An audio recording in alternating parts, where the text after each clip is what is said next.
Dan saudara, meskipun sudah lolos ke putaran keempat kualifikasi Piala Dunia, evaluasi apa yang perlu dilakukan? Karena lawan yang dihadapi nanti diprediksi akan semakin berat dan berlomba untuk lolos ke Piala Dunia. Kita akan ulas bersama pengamat sepak bola Wesley Hutagalung dan juga Ketua Umum Paguyuban Supporter Timnas Indonesia Ignatius Indro. Selamat pagi, Bung Wesley, Mas Indro. Selamat pagi, Mas. Ya, tentunya ini hadiah indah ya di Hari Raya Idul Adha. Semalam kita menang melawan Tiongkok dan kita otomatis lolos ke putaran keempat. Tapi kita jangan lengah dulu karena kan kita masih ada pertandingan lawan Jepang nanti di tanggal 10. Dan tentunya nanti di putaran 4 ada lawan-lawan yang tidak bisa kita anggap remeh. Saya mau ke Mas Indro dulu. Kalau Mas Indro melihat penampilan dari timnas kemarin, seperti apa Mas? Kira-kira puas nggak dengan penampilan kemarin?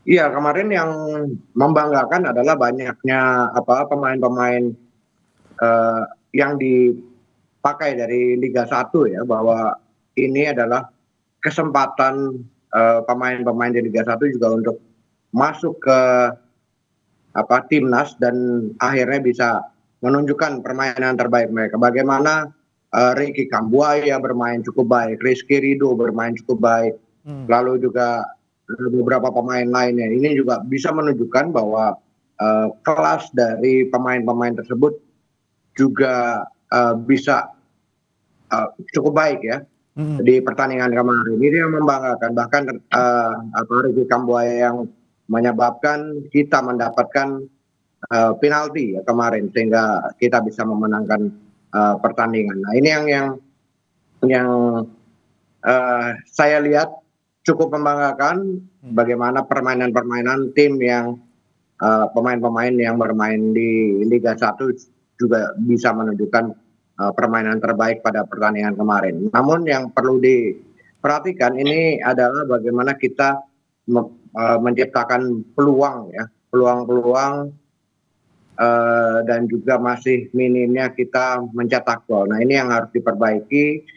Meskipun tidak ada pengaruhnya ketika nanti melawan Jepang, tapi kita harus tetap menunjukkan permainan terbaik timnas Indonesia. Oke, tapi ada yang bilang juga nih Mas Indro, kalau kemarin kita tidak kena penalti gitu ya, mungkin peluang kita menang juga tipis gitu ya. Anda menanggapinya seperti apa? Iya, walaupun kemarin misalnya hasilnya seri pun, ini kan kita sudah memastikan lolos ya. Kalau misalnya pertandingan antara Arab Saudi dan juga Bahrain ini tidak berubah, nah tetap 2-0. Kita juga tetap lolos ke putaran keempat dengan 10 poin walaupun kemarin hasilnya seri misalnya. Tapi kan kita menang dan mendapat penalti ini mungkin adalah karena permainan yang cerdik juga dari seorang Ricky Kambuaya. Jadinya kita dapat penalti dan bisa memenangkan pertandingan ini. Kita melihat juga kita menguasai jalannya pertandingan. Sementara ketika waktu bermain di Cina pun sebenarnya kita menguasai pertandingan, tapi kita kalah 1-2, tapi kita bisa menguasai pertandingan melawan China ya. Oke, baik, saya ke Bung Wesley. Anda setuju juga, Bang Wesley, kalau kita lihat pertandingan kemarin ini seperti apa performa dari timnas? Apakah memang betul kalau misalnya kita tidak punya kesempatan untuk di penalti gitu ya, kita ya paling nggak cuma seri aja gitu melawan Tiongkok kemarin? Saya tidak ingin berandai-andai kalau nggak ada penalti kita nggak bisa menang. Bisa jadi kita malah lebih ganas lagi dengan aspek-aspek kejutan yang sejak awal ditunjukkan oleh Patrick Kluivert.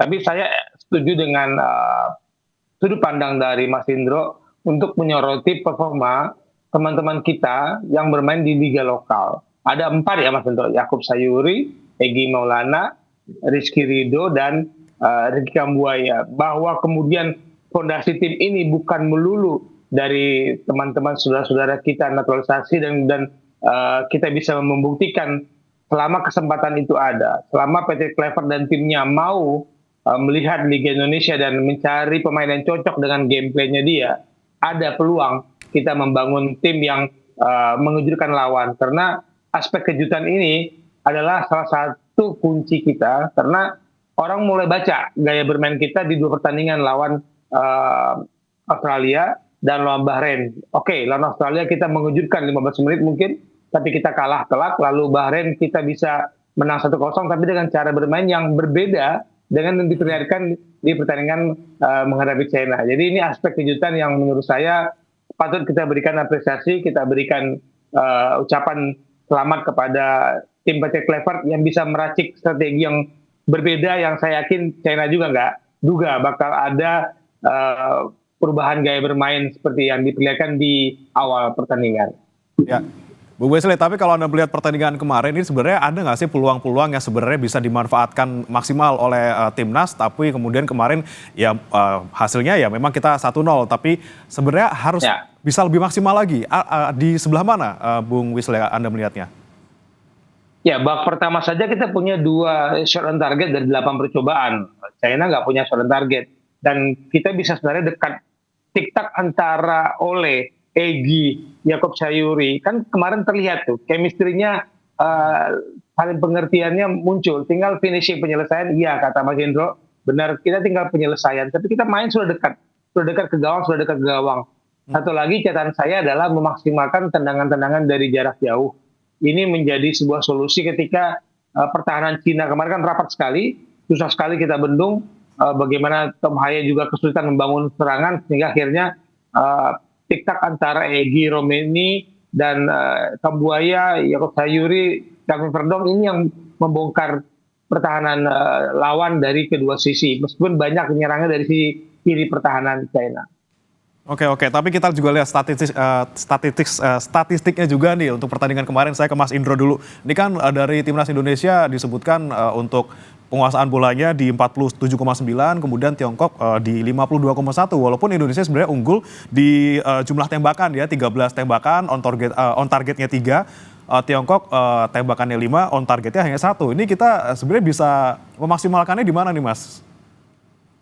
Iya, sebenarnya kan ini posisinya adalah China kemarin saat pertandingan kemarin itu posisinya harus menang, sehingga mereka tentunya berusaha menguasai pertandingan sebanyak-banyaknya dan juga menciptakan peluang sebanyak-banyaknya. Jadinya wajar sekali kalau misalnya secara statistik ini ball positionnya dimenangkan oleh China, dan juga kalau dilihat dari posisi kemarin, meskipun ball position lebih banyak, tapi kan ini lebih banyak di kawasan pertandingan China sendiri ya.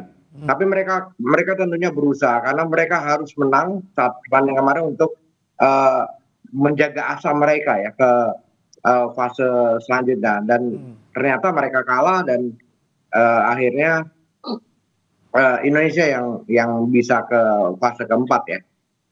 Oke, kita sekali lagi apresiasi kemenangan Indonesia, akhirnya buka puasa dari kemenangan melawan Tiongkok ya, karena kita sudah lama tidak menang melawan Tiongkok. Tapi Bung Wesley, saya mau lihat ke depan nih, saya mau tanya ke Anda terkait dengan yang paling dekat di tanggal 10 Juni nanti, kita melawan Jepang. Walaupun tidak ngaruh untuk masuk atau tidaknya kita di putaran keempat, tapi ini kan pertandingan ini lumayan bisa menjadi kesempatan untuk timnas. Perlu nggak sih timnas Indonesia untuk ngoyo di pertandingan melawan Jepang untuk nyuri poin gitu?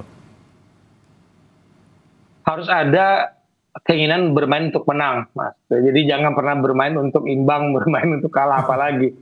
Selalu bermain untuk menang, dan ini proses pembelajaran. Bagi saya menghadapi Jepang itu sebuah ujian yang sangat baik untuk menguji kemampuan kita menguasai lapangan, karena Jepang sangat pintar sekali menguasai permainan, dan mereka tidak perlu bermain terburu-buru. Jepang, mereka main baik sekali dalam build up serangan, dan tiba-tiba bola sudah ada saja di mulut gawang lawan. Dan ini yang harus kita pelajari, karena nanti di fase keempat lawan-lawan kita itu memang Jazirah Arab ya, banyak kan dari Timur Tengah. Tapi kita harus bisa belajar bagaimana bermain menghadapi Jepang, siapa-siapa saja nanti yang dipercaya untuk tampil dari awal dan memetik pelajaran. Saya katakan memetik pelajaran karena Jepang memang tidak butuh kemenangan, tapi kita butuh pelajaran dari Jepang untuk bisa bermain lebih baik lagi nanti di putaran berikut. Dan semoga nanti kita menang lewat lawan Jepang, kemudian nanti ketika Australia lawan Arabnya kalah, kita bisa naik ke peringkat 3. Ini ada keuntungannya mungkin Bung Wesley? Ya, dari segi undian ya, kita kan kita berharap memang undian 3-4 itu tidak terlalu memberatkan kita. Tapi dari sisi kepercayaan bagi saya, Mas, bahwa kepercayaan kita bisa mengalahkan Jepang itu bisa meningkatkan adrenalin, juga meningkatkan kepercayaan diri, dan lawan juga mulai memperhitungkan kita sebagai salah satu kontender yang layak dan pantas bermain di Piala Dunia. Oke, baik. Kita langsung menuju ke depannya lagi nih ya untuk putaran keempat. Saya masih ke Bung Wesley lagi. Kalau kita lihat ini putaran keempat kan kita bakal menghadapi saingannya kayaknya dari Timur Tengah semua nih, Bung Wesley. Anda melihatnya kira-kira yang paling berat siapa? Kemudian yang kira-kira yang paling menguntungkan kita lawan siapa sih? Uni Emirat Arab, Qatar di grup A itu saya menghindari sekali kalau bisa yang ketemu Qatar dulu ya. Qatar ini lagi, ya mereka lagi membangun sepak bolanya dengan segala cara. Nah di grup B itu ada Yordania, Irak, Oman, itu mungkin bagi saya jangan ketemu Irak deh. Agak-agak gaya bermain mereka agak cocok sama kita. Jadi saya lebih pilih lawan Oman atau Uni Emirat Arab. Oke, Mas Indro juga melihatnya kira-kira lebih pengennya ngelawannya UEA sama Oman aja nih, apa gimana? Iya, sepakat dengan Bung Wesley. Kalau yang terberat tentunya adalah Irak dan juga Qatar ya, karena memang mereka pertama Qatar sudah beberapa kali jadi tuan rumah Piala Dunia dan juga piala-piala lainnya. Nah ini kan mereka tentunya mempersiapkan pemainnya yang dengan cukup baik ya. Sementara Irak juga memiliki pemain-pemain yang akan menyulitkan, tentunya bisa menyulitkan kita kalau kita misalnya bertemu dengan Irak. Lalu dia lebih baik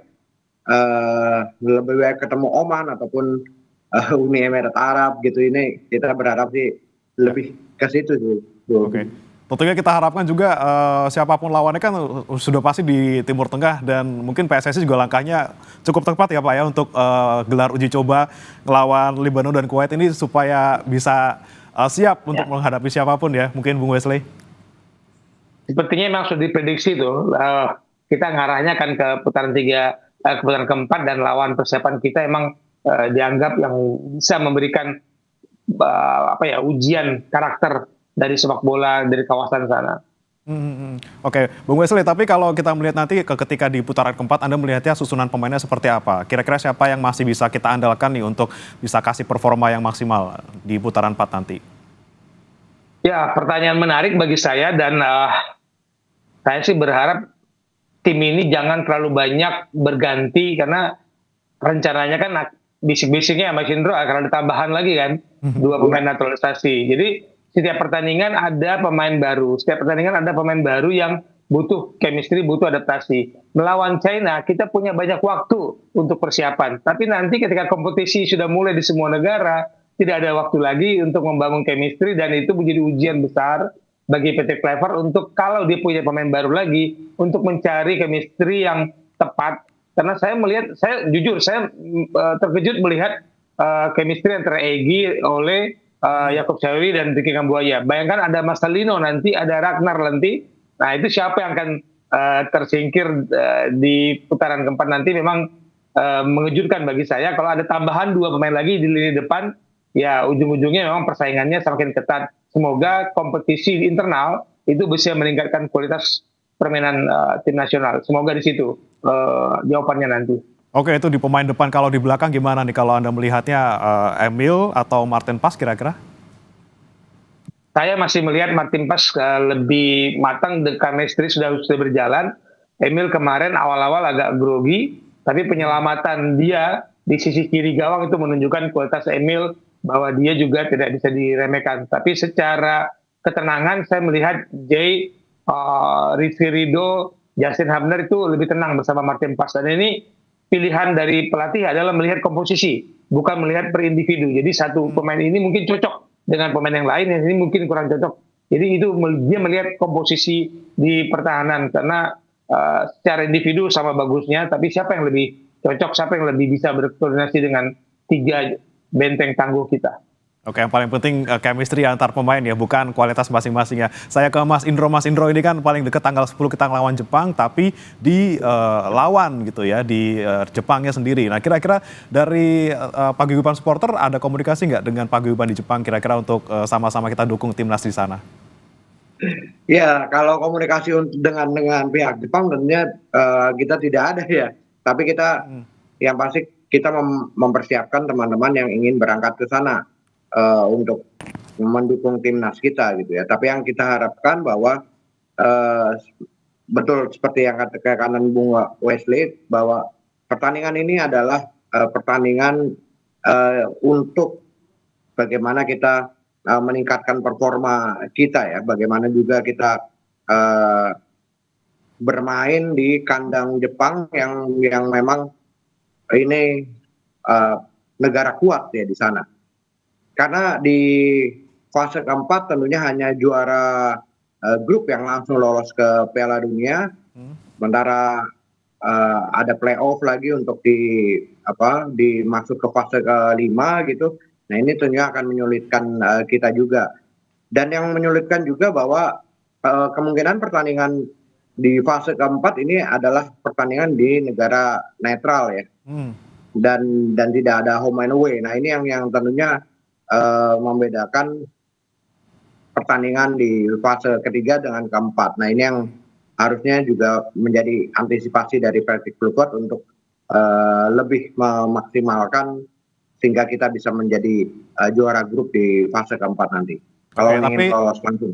Ya, terakhir nanti sebelum saya ke Bung Wesley, saya ke Bung Indro juga. Singkat saja Bung Indro. Kalau misalnya tadi Anda bilang bahwa putaran keempat ini memang tidak akan ada lagi home and away, tapi sudah ditentukan tempatnya, kemungkinan akan di Timur Tengah gitu ya. Anda punya masukan khusus untuk timnas kita supaya kita lebih siap menghadapi putaran keempat nanti?